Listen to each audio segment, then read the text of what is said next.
Kesi ya wananchi kuhusu mgogoro wa ardhi wa umiliki wa eneo katika eneo la Sabasaba lilopo eneo la Bomang'ombe wilayani Hai mkoani Kilimanjaro iliyofunguliwa na wananchi 71 wakitaka mahakama iwatambue wao ndio wamiliki halali wa eneo hilo imeahirishwa mbele ya Jaji Mfawidhi Dr. Mongela katika Mahakama Kuu Moshi hadi Juni 25, 2025 kwa ajili ya kutajwa mbele ya jaji msuluhishi. Wananchi hao walifungua kesi hiyo dhidi ya bodi ya wadhamini wa Chama cha Mapinduzi, mkurugenzi mtendaji wa wilaya ya Hai, wakitaka kutamkwa ya kwamba wao ni wamiliki halali wa eneo hilo, huku wakidai kwamba walikaa katika eneo hilo zaidi ya miaka 30. Majina naitwa wakili Salvatore Mosha.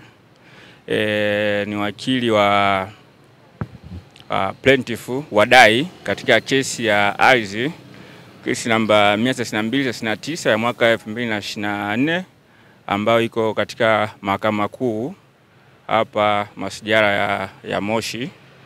Kesi hiyo ni kati ya Anate Joseph Masawe ambaye yuko na wenzie 71.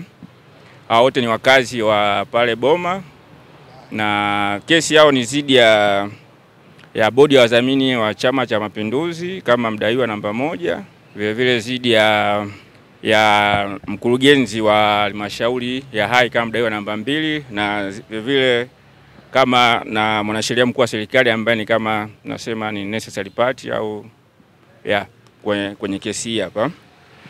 Kesi ilianza kidogo kwa muda. Kwa mara kwanza ilifunguliwa mwaka 2016, lakini kwa sababu za kiufundi ilikuwa imeondolewa na imerudishwa tena, ikarudishwa mwaka 2028, na ndio hii hapa iliyoko hapa. Hawa wananchi wote walioko hapa, huyu Anante na wenzie 72 ni wakazi wa hapo Bomang'ombe. Miaka 1985 walikuwa wamekabidhiwa ardhi na serikali kwa sababu ya maonesho ya Sabasaba. Kwa kipindi kile wilaya ilikuwa imepewa wenyeji wa maonesho ya Sabasaba.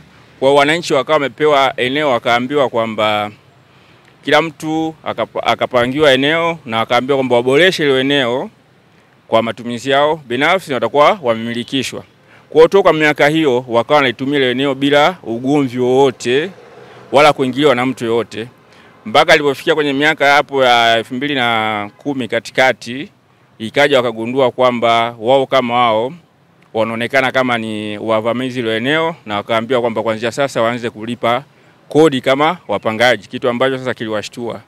Walivyokuja kufuatilia ndio wakaja kugundua kwamba Chama cha Mapinduzi kupitia bodi ya wadhamini wana hati ambayo walipata kwa miaka 2012. Kwa hiyo jambo ambalo liliwashtua, na hapo toka hapo mgogoro umeanza. Katikati kulikuwa na kesi mbalimbali zilikuwa zimefunguliwa, lakini zingine zilikuwa zimeondolewa kwa njia za kiufundi. Leo kama leo tunaita kwamba kisheria tunasema ni kitu kinaitwa first PTC, kama kikao cha awali cha usikilizaji. Katika kikao cha awali cha usikilizaji mnakuwa mnapangiwa kwenda kwa jaji. Kama mlikuwa kwa jaji, mnapangiwa kwenda kwa jaji mwingine kwa ajili ya kwenda kufanya mediation, masikilizano na upande wa pili. Kama mtaweza kupatana sasa, mtafikia mwafaka, mtarudi kwake na kumwambia bwana, tumepatana, tumefikia mwafaka. Kama mmekubaliana kulipana compensation, kama wewe umeamua kumwachia mwenzie, kama kuna fidia yote itakuwa imetoka hapo, hicho ndio kilikuwa kimefanyika leo. Lakini hatua ya usikilizaji kabisa bado hatujaanza kusikilizwa. Baada ya kupita hii hatua niliyosema hii usikilizaji wa awali first PTC, tutaenda kwenye hatua inayofuata. Sasa tutarudi kwa jaji mhusika ambaye ndiye anasikiliza hii kesi ili kuendelea na usikilizaji wa kesi. Tutarudi tarehe 24 mwezi wa 6, tarehe 25 mwezi wa 6 kwa ajili ya mention, kukutana kwa ajili ya mediator ambaye ameteuliwa, yani msuluhishi, jaji ambaye ameteuliwa kama msuluhishi kwa ajili ya kutusuluhisha.